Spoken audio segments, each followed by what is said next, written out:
El ahogado más hermoso del mundo. Gabriel García Márquez. Los primeros niños que vieron el promontorio oscuro y sigiloso que se acercaba por el mar, se hicieron la ilusión de que era un barco enemigo. Después vieron que no llevaba banderas ni arboladura y pensaron que fuera una ballena. Pero cuando quedó varado en la playa, le quitaron los matorrales de sargazos, los filamentos de medusas y los restos de cardúmenes y naufragios que llevaba encima, y solo entonces descubrieron que era un ahogado. Habían jugado con él toda la tarde, enterrándolo y desenterrándolo en la arena, cuando alguien los vio por casualidad y dio la voz de alarma en el pueblo. Los hombres que lo cargaron hasta la casa más próxima notaron que pesaba más que todos los muertos conocidos, casi tanto como un caballo, y se dijeron que tal vez había estado demasiado tiempo a la deriva y el agua se le había metido dentro de los huesos. Cuando lo tendieron en el suelo, vieron que había sido mucho más grande que todos los hombres, pues apenas si cabía en la casa, pero pensaron que tal vez la facultad de seguir creciendo después de la muerte estaba en la naturaleza de ciertos ahogados. Tenía el olor del mar, y solo la forma permitía suponer que era el cadáver de un ser humano, porque su piel estaba revestida de una coraza de rémora y de lodo. No tuvieron que limpiarle la cara para saber que era un muerto ajeno.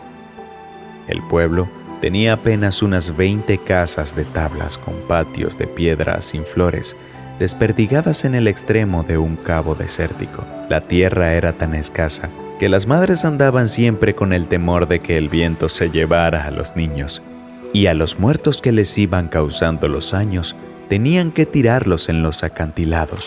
Pero el mar era manso y pródigo, y todos los hombres cabían en 7 botes, así que cuando se encontraron el ahogado, les bastó con mirarse los unos a los otros para darse cuenta de que estaban completos. Aquella noche no salieron a trabajar en el mar. Mientras los hombres averiguaban si no faltaba alguien en los pueblos vecinos, las mujeres se quedaron cuidando al ahogado. Le quitaron el lodo con tapones de esparto, le desenredaron del cabello los abrojos submarinos y le rasparon la rémora con fierros de desescamar pescados. A medida que lo hacían, notaron que su vegetación era de océanos remotos y de aguas profundas, y que sus ropas estaban en pitrafas, como si hubiera navegado por entre laberintos de corales. Notaron también que sobrellevaba la muerte con altivez, pues no tenía el semblante solitario de los otros ahogados del mar, ni tampoco la catadura sórdida y menesteroso de los ahogados fluviales. Pero solamente cuando acabaron de limpiarlo, tuvieron conciencia de la clase de hombre que era. Y entonces se quedaron sin aliento. No solo era el más alto, el más fuerte, el más viril y el mejor armado que habían visto jamás, sino que todavía cuando lo estaban viendo, no encontraron en el pueblo una cama bastante grande para tenderlo, ni una cama bastante sólida para velarlo. No le vinieron los pantalones de fiesta de los hombres más altos, ni las camisas dominicales de los más corpulentos, ni los zapatos del mejor plantado. Fascinadas por su desproporción y su hermosura, las mujeres decidieron entonces hacerle unos pantalones con un pedazo de vela cangreja y una camisa de bramante de novia para que pudiera continuar su muerte con dignidad.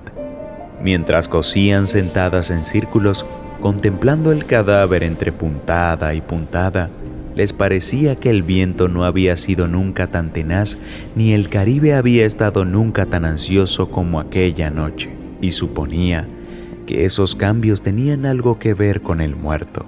Pensaban que si aquel hombre magnífico hubiera vivido en el pueblo, su casa habría tenido las puertas más anchas y el techo más alto y el piso más firme, y el bastidor de su cama habría sido de cuadernas maestras con pernos de hierro, y su mujer habría sido la más feliz.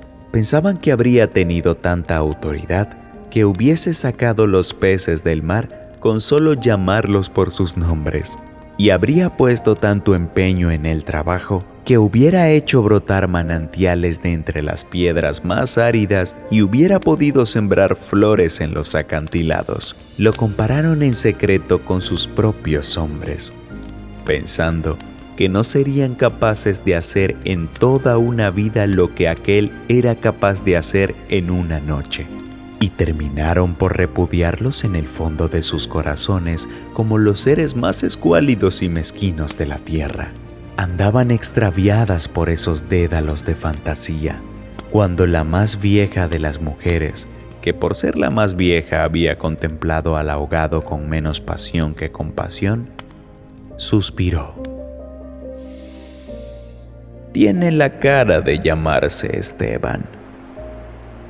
¿Era verdad?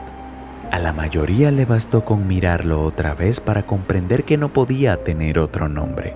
Las más porfiadas, que eran las más jóvenes, se mantuvieron con la ilusión de que, al ponerle la ropa, tendido entre flores y con unos zapatos de charol, pudiera llamarse Lautaro.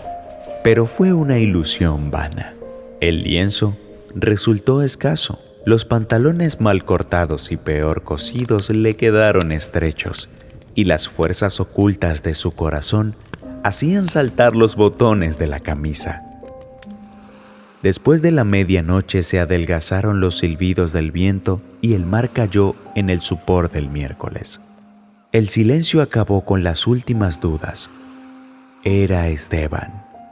Las mujeres que lo habían vestido, las que lo habían peinado, las que le habían cortado las uñas y rapado la barba, no pudieron reprimir un estremecimiento de compasión cuando tuvieron que resignarse a dejarlo tirado por los suelos. Fue entonces cuando comprendieron cuánto debió haber sido de infeliz con aquel cuerpo descomunal, si hasta después de muerto le estorbaba.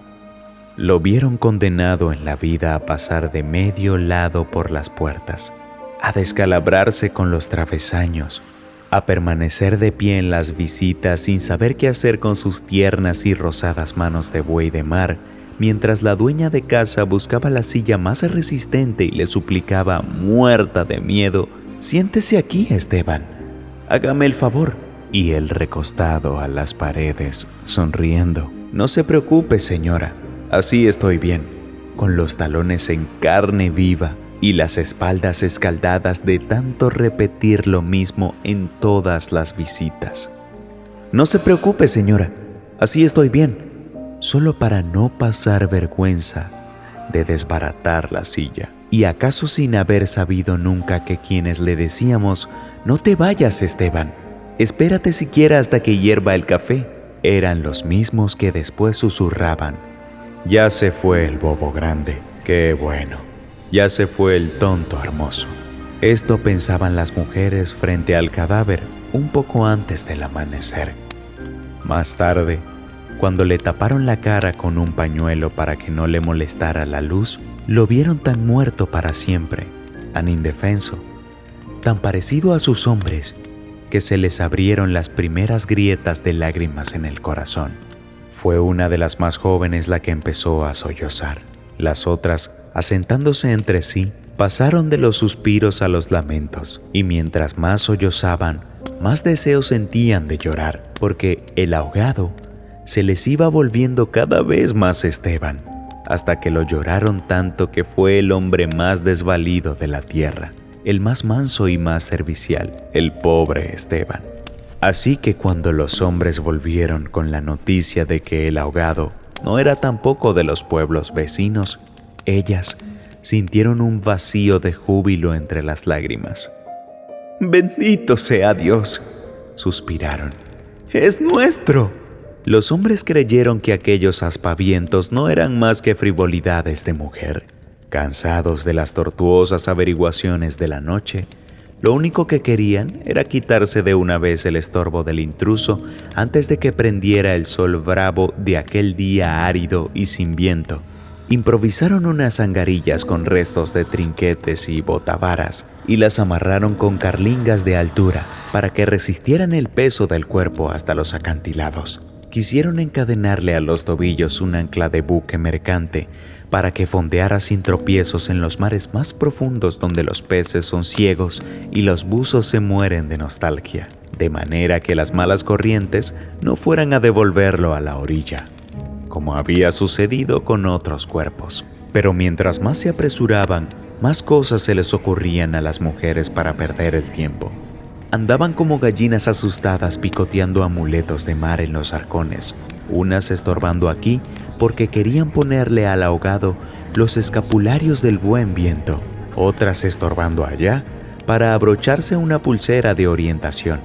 Y al cabo de tanto, quítate de ahí, mujer. Ponte donde no estorbes.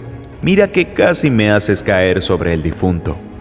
A los hombres se les subieron al hígado las suspicacias y empezaron a rezongar que con qué objeto tanta ferretería de altar mayor para un forastero, si por muchos estoperoles y calderetas que llevara encima, se lo iban a masticar los tiburones. Pero ellas seguían tripotando sus reliquias de pacotilla, llevándolo y trayéndolo, tropezando mientras se les iba en suspiros lo que no se les iba en lágrimas.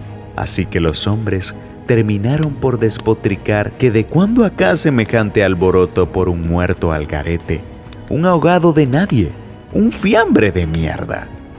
Una de las mujeres, mortificada por tanta insolencia, le quitó entonces al cadáver el pañuelo de la cara y también los hombres se quedaron sin aliento. Era Esteban. No hubo que repetirlo para que lo reconocieran. Si les hubieran dicho Sir Walter Raleigh, quizás hasta ellos se habrían impresionado con su acento de gringo, con su guacamayo en el hombro, con su arcabuz de matar caníbales, pero Esteban solamente podía ser uno en el mundo. Y allí estaba, tirado como un sábalo, sin botines, con unos pantalones de 7 mesino y esas uñas rocallosas que solo podían cortarse a cuchillo. Bastó con que le quitaran el pañuelo de la cara para darse cuenta de que estaba avergonzado, de que no tenía la culpa de ser tan grande, ni tan pesado, ni tan hermoso. Y si hubiera sabido que aquello iba a suceder, habría buscado un lugar más discreto para ahogarse. En serio, me hubiera amarrado yo mismo una áncora de galón en el cuello y hubiera trastabillado como quien no quiere la cosa en los acantilados, para no andar ahora estorbando con este muerto de miércoles, como ustedes dicen, para no molestar a nadie con esta porquería de fiambre que no tiene nada que ver conmigo.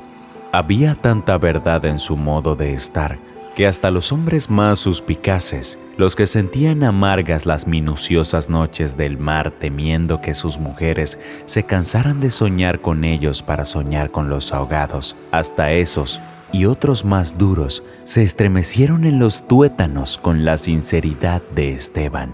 Fue así como le hicieron los funerales más espléndidos que podían concebirse para un ahogado expósito. Algunas mujeres que habían ido a buscar flores en los pueblos vecinos regresaron con otras que no creían lo que les contaban, y éstas se fueron por más flores cuando vieron al muerto, y llevaron más y más, hasta que hubo tantas flores y tanta gente que apenas si se podía caminar. A última hora les dolió devolverlo huérfano a las aguas, y le eligieron un padre y una madre entre los mejores, y otros se le hicieron hermanos, tíos y primos, así que a través de él todos los habitantes del pueblo terminaron por ser parientes entre sí. Algunos marineros que oyeron el llanto a distancia perdieron la certeza del rumbo, y se supo de uno que se hizo amarrar al palo mayor, recordando antiguas fábulas de sirenas. Mientras se disputaban el privilegio de llevarlo en hombros por la pendiente escarpada de los acantilados, hombres y mujeres tuvieron conciencia por primera vez de la desolación de sus calles, la aridez de sus patios, la estrechez de sus sueños, frente al esplendor y la hermosura de su ahogado. Lo soltaron sin ancla para que volviera si quería y cuando lo quisiera. Y todos retuvieron el aliento durante la fracción de siglos que demoró la caída del cuerpo hasta el abismo. No tuvieron la necesidad de mirarse los unos a los otros para darse cuenta de que ya no estaban completos, ni volverían a estarlo jamás. Pero también sabían que todo sería diferente desde entonces. Que sus casas iban a tener las puertas más anchas, los techos más altos, los pisos más firmes, para que el recuerdo de Esteban pudiera andar por todas partes sin tropezar con los travesaños, y que nadie se atreviera a susurrar en el futuro: ya murió el bobo grande, qué lástima, ya murió el tonto hermoso, porque ellos iban a pintar las fachadas de colores alegres para eternizar la memoria de Esteban, y se iban a romper el espinazo excavando manantiales en las piedras y sembrando flores en los acantilados, para que los amaneceres de los años venturosos, los pasajeros de los grandes barcos despertaran sofocados por un olor de jardines en alta mar, y el capitán tuviera que bajar de su alcázar con su uniforme de gala, con su astrolabio, su estrella polar y su ristra de medallas de guerra, y señalando el promontorio de rosas en el horizonte del Caribe, dijera en 14 idiomas: «Miren allá, donde el viento es ahora tan manso que se queda a dormir debajo de las camas. Allá, donde el sol brilla tanto que no saben hacia dónde girar los girasoles. Sí, allá, es el pueblo de Esteban».